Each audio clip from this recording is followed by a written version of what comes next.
बड़ा वही को जानिए करे जीव को काज, और बड़ा कोई नहीं बसे जो मन की राज। बड़ा हुआ तो क्या हुआ जैसे पेड़ खजूर, पंथी को छाया नहीं फल लागे अति दूर। बड़ा हुआ तो क्या हुआ बोले नाही विचार, हते पराई आत्मा जीव बांध तलवार। बड़ा कौन है? जो बड़ा समझदार है वही बड़ा है। भगवान श्री कृष्ण गौएं चराते थे, उनको संकोच नहीं लगता था। भगवान श्री राम गुरु वशिष्ठ के आश्रम पर लकड़ियां बीनने जाते थे और गाय को स्नान भी कराते थे, संकोच नहीं लगता था। ईसा मसीह लकड़ी का काम करते थे, शर्म नहीं लगती थी। कबीर के बारे में कहा गया कपड़ा बुनते थे, शर्म नहीं लगती थी। अब तो देश के अंदर ऐसे लोग हो रहे हैं जिनको कपड़ा पहनने में शर्म लगती है। जितना वो नंगे रहे उतना ही अच्छा लगता है। अब बड़े फैशन चले हैं लोगों के। अभी मैं दुबई गया था प्रवचन कार्यक्रम में, तो वहाँ मैंने देखा कि जो पुरुष लोग खोपड़ी के बाल बनवाते हैं तो ये चारों तरफ बाईपास रोड निकालते हैं। हाँ, और बीच खोपड़ी में थोड़े बाल छोड़ देते हैं और रुई जैसे उड़ते रहते तो ये फैशन देखा मैंने। फिर हिंदुस्तान आया तो यहाँ भी धीरे धीरे, नेपाल में देखा बहुत ज़्यादा हो गया, और अभी इधर भी आ जाएगी लहर। वो न जाने कितना इस खोपड़ी पर जुटे हुए हैं लोग, बालों पर। महिलाओं को भी देखो तो बाल आगे लटकाती है, अब बार बार उसको कान पे उठा के रखती है और फिर झुकती है, फिर वो लटक जाता, फिर यही दिन भर काम करती रहती, दूसरा काम कब करेगी इसी झंझट में पड़ी हुई है। अब उसको ये पता नहीं कि तेरे बाल देखने का टाइम किसके पास है। अपना मुंह देखने तो छुट्टी नहीं लोगों को, और तुम्हारे बाल कौन देखेगा। कितनी स्त्रियां दिन भर में 10 बार साड़ी बदलती है, उससे पूछो तो तुम्हारी साड़ी देखता कौन है। अपनी टांग तो देखने का टाइम नहीं, और तुम्हारी साड़ी कौन देखेगा। ये सब फैशन का नशा भी फालतू काम है, इसमें समय बर्बाद और बुद्धि उसी में लगी रहती है। राम भगवान ने कौन जीन्स की पैंट पहनी थी? पीले कपड़े पहनकर 14 साल वनवास में रहे और वो भगवान बन गए। आजकल लोग कितने कितने फैशन करते हैं। जीन्स की पैंट पहनते, उसके बाद पैंट को 2-3 जगह फाड़ भी लेते थे। मैं सोचता था ये अपने आप फट गई, वो फाड़ते तो क्यों फाड़ा? बोली ये खिड़की लगाया हवा पास हो। पागल के फालतू काम। अब इतना टाइट पैंट पहनना, ये गर्म देश है भारत देश, आपकी चमड़ी सड़ जाएगी सब। इतना दुख उठाओगे। ढीले कपड़े पहनो, कपड़ों से किसी का कोई प्रभाव नहीं होता है।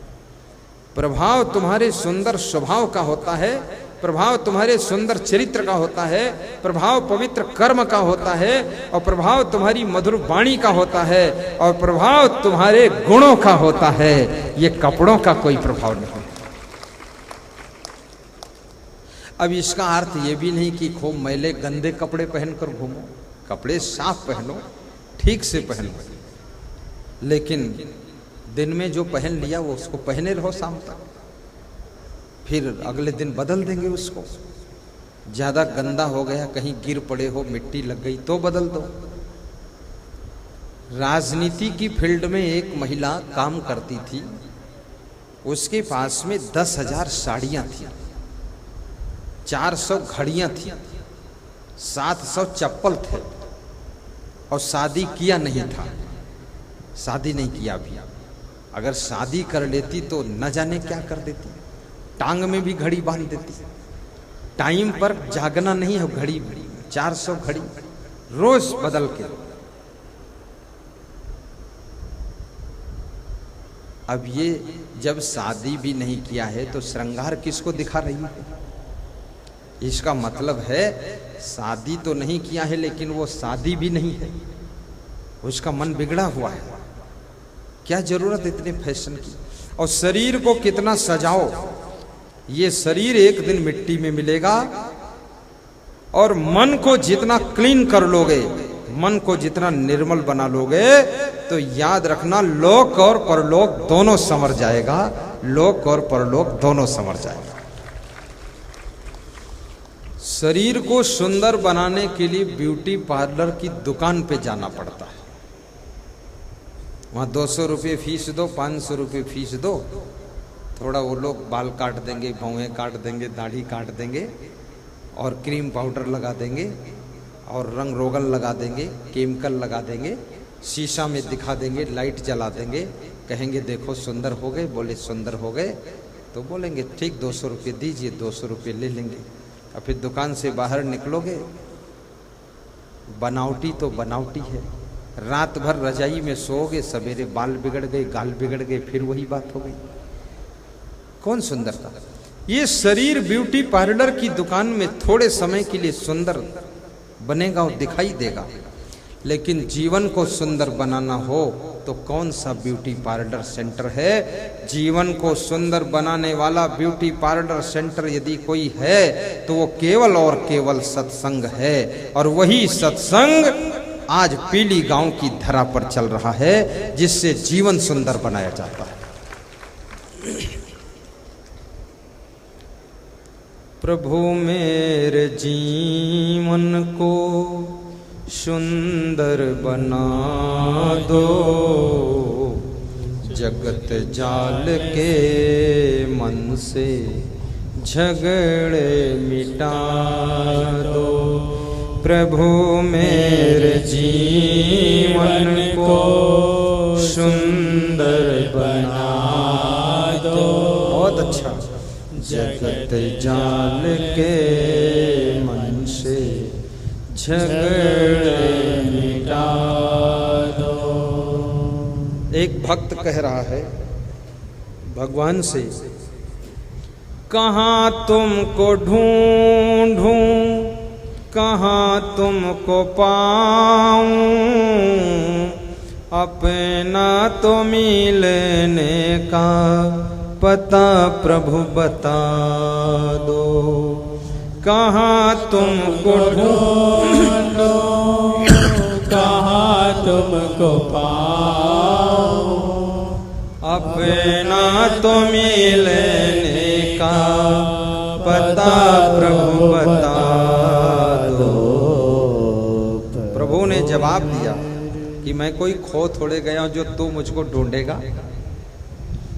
नहीं ढूंढने की हमें है जरूरत, फकत अपने मन को निर्मल बना लो।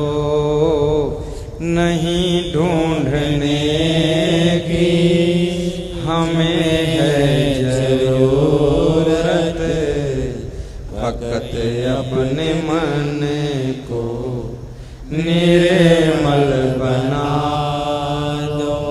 प्रभु मेरे जीवन को सुंदर बना दो, जगत जाल के मन से झगड़े मिटा दो।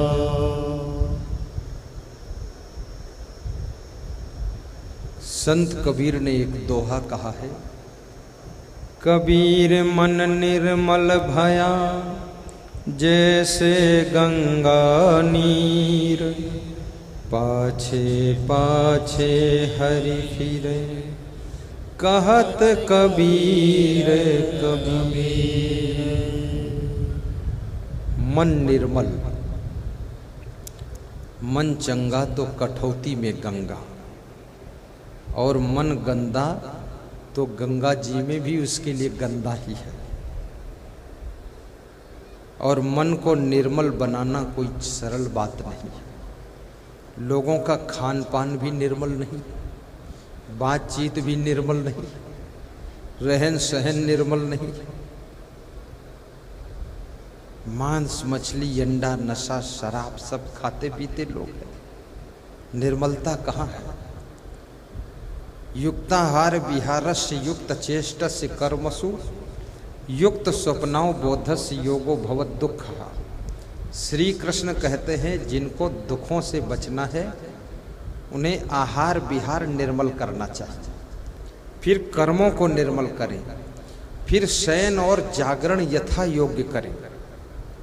कब सोना है, कितना सोना है, कब जागना है, इस बात को समझें तो उनके दुख मिट सकते हैं। वह योग सिद्ध हो सकता है जिससे उनके सभी दुख दूर हो सकते हैं। ऐसा वैसा खाना पीना बंद करो, शाकाहारी बनो, अहिंसा धर्म का पालन करो, मांस मछली अंडा नशा शराब से दूर रहो, क्योंकि खान पान का प्रभाव तुम्हारे मन के ऊपर भी पड़ता है। शराब कभी मत पियो। तुम शराब नहीं पीते हो बल्कि शराब तुमको पीती है। शराब तुम्हारी फैक्ट्री को भी पी जाती है, जमीन को पी जाती है, इज्जत को पी जाती है। शराब तुम्हारे धन को पी जाती है, स्वास्थ्य को पी जाती है, सम्मान को पी जाती है।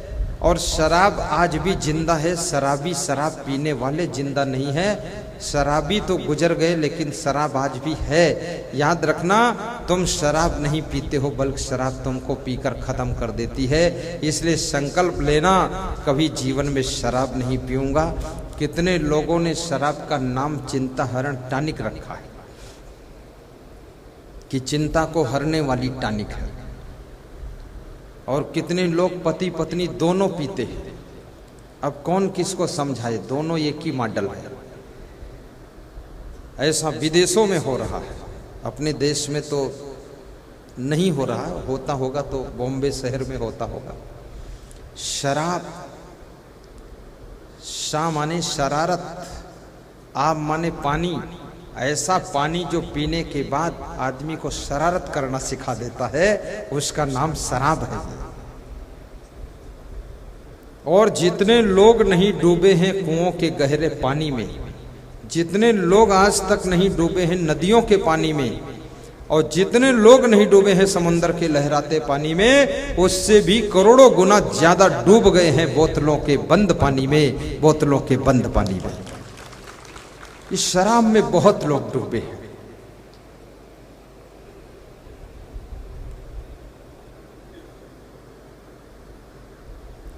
आपका मन पवित्र हो, खान पान भी पवित्र हो, ऐसी शक्ति आपको प्राप्त हो। आपकी रसोई में शाकाहारी भोजन बने, जिसमें अचानक कोई संत आ जाए उसको भी आप प्रसाद खिला सके। आपके घर में कलह कलेश ना हो, समता सुमत संतोष रहे, परस्पर प्रेम की गंगा बहती रहे। सुख उनको मिलता है जो लोग परस्पर प्रेम से रहना जानते हैं। मधुमक्खियों से प्रेम से रहना सीखो, चींटियों से हिल मिलकर कार्य करना सीखो, चिड़ियों से साथ साथ उड़ना सीखो। और याद रखना, दुधारू जानवरों से, जो दूध देने वाले जानवर हैं, वे भूसा खाते हैं, घास खाते हैं, लेकिन हमें आपको दूध देते हैं तो उनका दूध पी करके, जो भूसा खाकर दूध पिलाते हमको, हम दूध पी करके पूरी दुनिया को अमृत ज्ञान पिलाना सीखें, अमृत ज्ञान पिलाना सीखें। ये संसार को सुधारने वाला भी मनुष्य है, इसको बिगाड़ने वाला भी मनुष्य है। समाज को सुधारने की जिम्मेदारी भी आपकी है, क्योंकि ये समाज जब बिगड़ेगा उसी के बीच में आपको भी जीना पड़ेगा। इसलिए सत्संग समागम के माध्यम से भी सुधार कीजिए।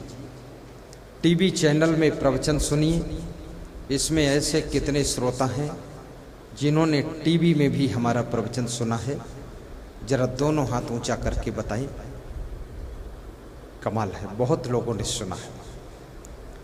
टीवी में रात को 9 बजे आस्था भजन चैनल में आता है और 6:50 पर शाम को आस्था चैनल में आता है और मोबाइल में यूट्यूब में भी आता है। मेरा नाम सर्च करोगे 1000 वीडियो लोड हैं प्रवचन की। मैं सोचता हूँ मोबाइल के माध्यम से यूट्यूब के द्वारा कितने लोगों ने प्रवचन सुना है? दोनों हाथ ऊपर उठाएं। मोबाइल के द्वारा जो सुना, वेरी गुड, लगभग 150 लोग हैं। टीवी के माध्यम से लगभग 80% लोग हैं। सत्संग आपके विचारों को पवित्र करता है। सत्संग बोलने की कला भी सिखाता है। सत्संग घर का कलह कलेश मिटाता है और सत्संग आपके जीवन को सुख शांति भी देता है। आपका जीवन मंगलमय बनता है, आपका कल्याण होगा। भाइयों बहनों, बड़े विचार की बात है कि जिनको सत्संग नहीं मिला, कुसंगत में पड़ गए, वही रावण और कंस बन गए, और जिनको सत्संग मिल गया वही राम और कृष्ण बन गए। सत्संग आपको महान बना देता है, कुसंग आपको पाप कर्मों में प्रवृत्त करता है। इसलिए भगवान श्री राम ने शिवरी को प्रथम भक्ति जो बताया है, प्रथम भगत संतन कर संगा, दूजे रतिमम कथा प्रसंगा। ये पहली भक्ति संतों का संग कीजिए और दूसरी भक्ति उनके प्रवचन कथा प्रसंगों को प्रेम से सुनिए। ये दूसरी भक्ति है। सत्संग कथा सुनने से मन की व्यथा दूर होती है और कथा का प्रचार करने से दूसरों की भी व्यथा दूर होती है और सत्संग कराने से अपने लोक परलोक संवर जाते हैं। मौन साधने से कलह कलेश कम होता है। गम खाने से चिंता और पश्चाताप नहीं होता है। क्रोध करने से शांति नष्ट होती है। लोभ करने से पाप बढ़ता है। अभिमान करने से विवाद बहुत होते हैं। सरलता रखने से सबके साथ तालमेल बैठ जाता है। सहनशीलता रखने से मनुष्य झगड़ों में कम फंसता है। नम्रता रखने से सबके मन को प्रसन्न करने का अवसर मिलता है और मधुर वाणी बोलने से सबको अपने से जोड़ने की कला आ जाती है और सफाई शुद्धता रखने से स्वास्थ्य अच्छा रहता है। कम खाने से बुद्धि बढ़ती है। अधिक खाने से स्मरण शक्ति घटती है और गाली बकने से अपना क्रेडिट खराब होता है। संभल कर बोलने से सम्मान बढ़ता है। जोश खरोश में बात करने से सम्मान कम हो जाता है। संभल करके आचरण करने से मनुष्य की बदनामी नहीं होती है। सावधानी बरतने से नुकसान नहीं होता है और माता पिता का सम्मान करने से घर में लक्ष्मी की कमी नहीं रहती है। नारियों का आदर करने से घर में दुख नहीं आते हैं और पति को खुश रखने से घर में कलह कलेश नहीं होता है। अपनी पत्नी को प्रसन्न रखने से घर में कभी दरिद्र नहीं आता है और पति पत्नी दोनों आपस में हंस मुस्कुरा कर रहने से घर कभी गरीब नहीं हो सकता है। नशा व्यसन का त्याग करने से घर में लक्ष्मी का निवास बढ़ता है। और याद रखना भाइयों बहनों, काम वासना को कंट्रोल करने से आपके चेहरे पर नूर चमकता है, स्मरण शक्ति बढ़ती है। ब्रह्मचर्य का पालन करने से आप तेजस्वी, ओजस्वी, यशस्वी बनते हैं। और याद रखना, दूसरों की प्रशंसा करने से अपने भीतर गुणों का विकास होता है। दूसरों के गुणों को देखकर ईर्ष्या करने से व्यक्ति स्वयं अवगुणी होता चला जाता है। धनवान की निंदा करने से आदमी खुद धनहीन होता चला जाता है। और विद्वान की प्रशंसा करने से उसके अंदर विद्वता बढ़ने लग जाती है। किसी की उन्नति को देख करके धन्यवाद देने से अपनी उन्नति भी शुरू होती है। और किसी का विकास देख करके ईर्ष्या और जलन करने से अपना विनाश शुरू हो जाता है। और किसी आदमी को सहयोग देने से अपना सहयोग प्रकृति करने लग जाती है। किसी की टांग खींचने से प्रकृति आपका नुकसान करना शुरू कर देती है। अच्छा काम करने से आपका भाग्य अच्छा बनने लग जाता है। ये सब बातें याद रखना चाहिए। दूसरा प्रश्न था, चाणक्य से पूछा गया है कि वह कौन से लक्षण हैं जिसकी वजह से मनुष्य का घर स्वर्ग बनता है, और वे कौन सी बातें हैं जिससे उसका घर नरक बनता है। तो चाणक्य कहते हैं, जिसके घर में 4 बातें होती हैं, जिसके जीवन में 4 बातें होती हैं, उसका जीवन और घर स्वर्ग बन जाता है। और जिसकी जिंदगी में 6 बातें हैं, उसका घर नरक हो जाता है। तो आइए हम समझते हैं 4 बातें कौन कौन है। स्वर्ग स्थिता नाम इह जीव लोके चत्वार चिन्हानि बसंत देहे, दान प्रसंगो मधुरा च वाणी देवार्चनम ब्राह्मण तर्पणश्च। जिसके घर में, जिसके जीवन में नंबर 1 दान करने की परंपरा है,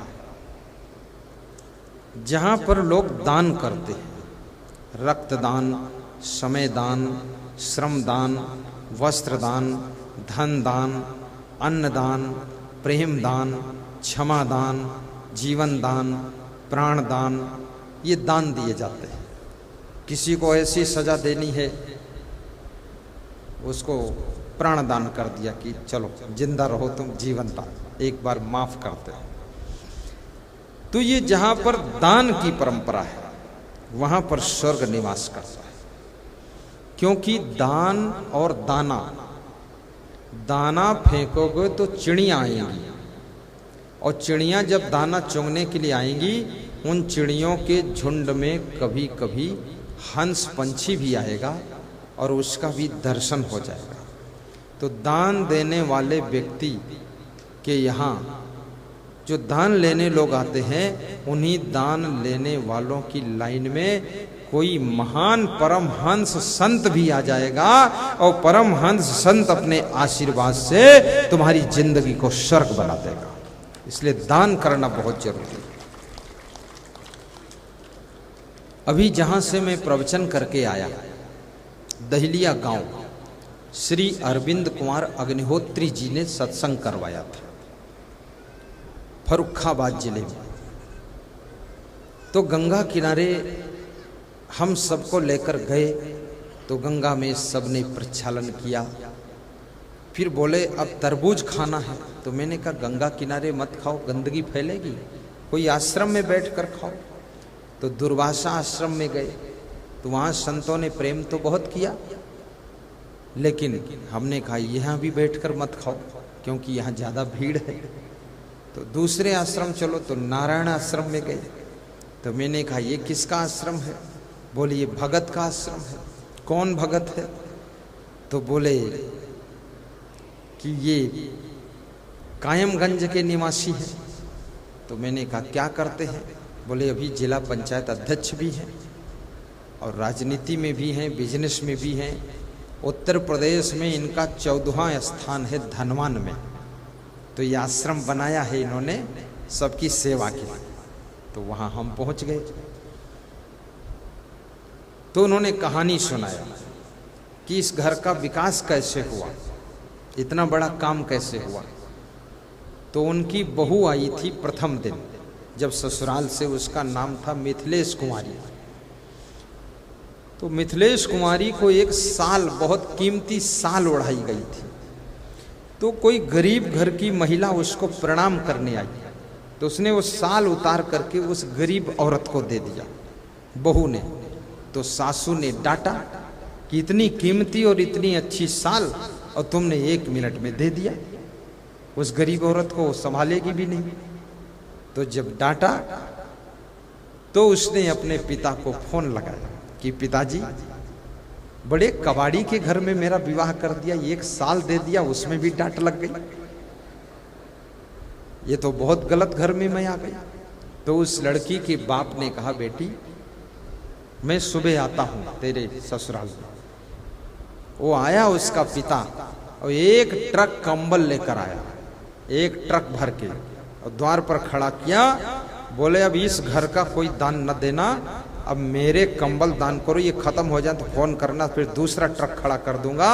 मेरी बेटी दान करे उसको कोई रोकेगा नहीं। तो दान शुरू किया उसने। तो सास ससुर ने हाथ जोड़ा, कहा मैं समझ नहीं पाई कि तुम इतनी बड़ी देवी आई हो, ये पकड़ो चाबी, तुम ही बनो मालिक और पूरा खूब दान करो जो इच्छा हो। तो उसने दान किया। तो दान करने से उनकी इतनी उन्नति हुई है, लखनऊ में ज्ञान डेयरी नाम से उनका दूध, छाछ, पनीर बिकता है।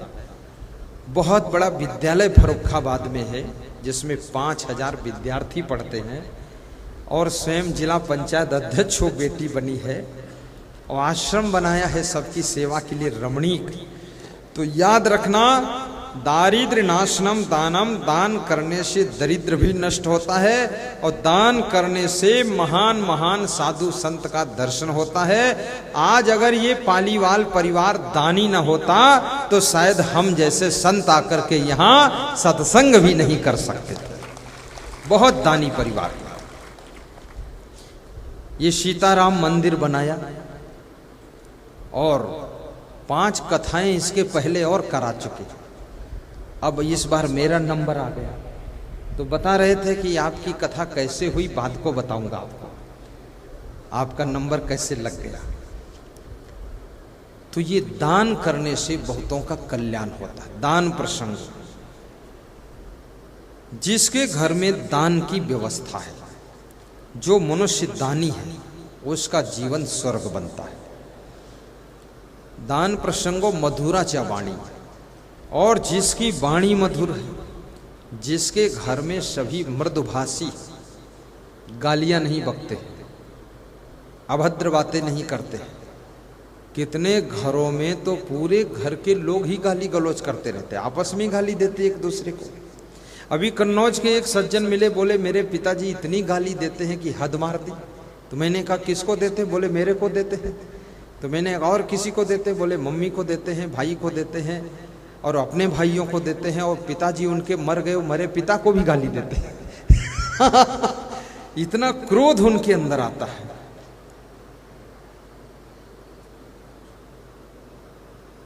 उसके घर में नरक जैसा वातावरण हो जाता है। इसलिए मृदुभाषी बनो।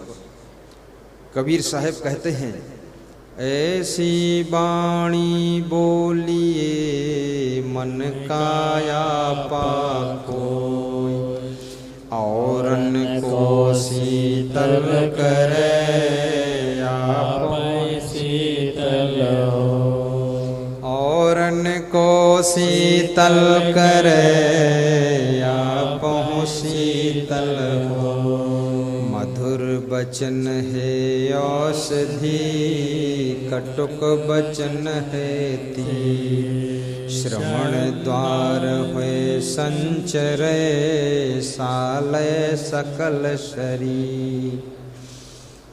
मीठा सब सो बोलिए सुख उपजत चहु ओर। वशीकरण यक मंत्र है तजि दे बचन कठोर।